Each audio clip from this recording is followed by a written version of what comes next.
전반전과 마찬가지로 후반전에도 4-3-3 전형 미드필드를 내려서 미드필드에 대한 숫자 보강을 하고, 전반전과 살짝 달라진 점은 손흥민 선수가 왼쪽에 깊게 붙어 있었던 손흥민 선수가 조금 더 인사이드 형태로 들어오는 형태. 그러니까 전반전에는 측면에서 붙었다라고 하면은 후반전에는 조금 더 안쪽에서 붙어내는 그런 형태를 가져갔습니다. 완벽하게 사이드에서 중앙 쪽으로 약간의 이동을 하게 되면서, 자, 존슨이 측면으로 갔을 때 크로스를 올리는 상황, 존슨이 측면에서 빠지는 상황에 왔을 때 손흥민 선수가 크로스에 대한 형태, 전반전에 제가 분명히 얘기했던 거, 크로스 상황에서 박스 안쪽에 선수가 없었다라는 것을 보강하기 위해서 손흥민 선수를 측면에서 안쪽으로 넣어줬고, 또 존슨이 크로스 상황에서 좋은 상황도 하나를 만들어냈었던 상황입니다. 그렇게 해서 뭐 손흥민 선수에 대한 약간의 포지션에 대한 이동은 있었지만 전반전에 틀하고 특별하게 바뀐 게 없었던 상황이었고요.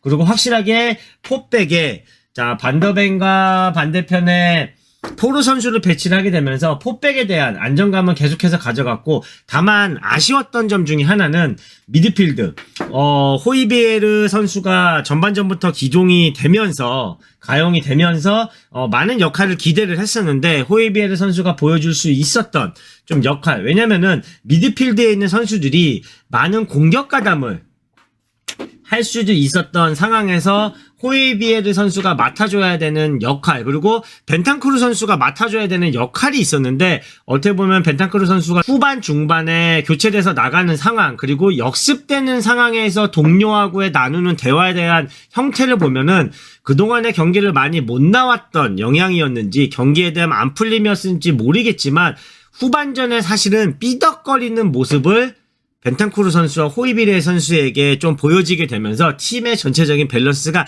살짝 무너지는 형태도 잠깐 보여줬습니다. 그럼에도 불구하고 후반전에 잘 싸웠고, 후반전에 나왔던 1대0 상황에서 손흥민 선수에게 나왔던, 자, 결정적인 장면이 있었죠. 전방에서 압박을 해 들어가는 상황이 있었고, 이 상황에서 커트가 되면서 손흥민 선수에게 볼이 연결이 됐고, 뒤쪽에서 쫓아오는 선수 손흥민 선수가 앞서서 골키퍼와 맞닥뜨리는 장면이 있었습니다. 이 상황을 보면 분명 손흥민 선수가 여기서 컨트롤을 한 번을 툭 해서 했을 때 충분히 여유 있는 컨트롤을 해줬어요. 이 여유 있는 컨트롤이 나왔을 때 골키퍼는 어떤 선택을 했냐면요, 골키퍼는 각을 좁히고 나오는 선택을 했습니다.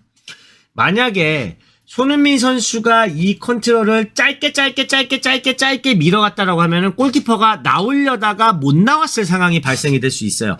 어느 정도 각만 나와주고 못 나왔을 겁니다. 하지만 손흥민 선수와 스피드 경쟁을 붙이는 상황이었기 때문에 손흥민 선수가 긴 컨트롤을 가져가게 됐고, 이 컨트롤에 맞춰서 골키퍼는 각을 좁혀서 나오는 상황이 발생이 됐고, 최종적으로 볼이 터치가 더 이뤄지고 골키퍼에 맞닥뜨렸을 때는 골키퍼하고 거리 자체가 굉장히 가까운 거리에 대한 설정이 됐습니다.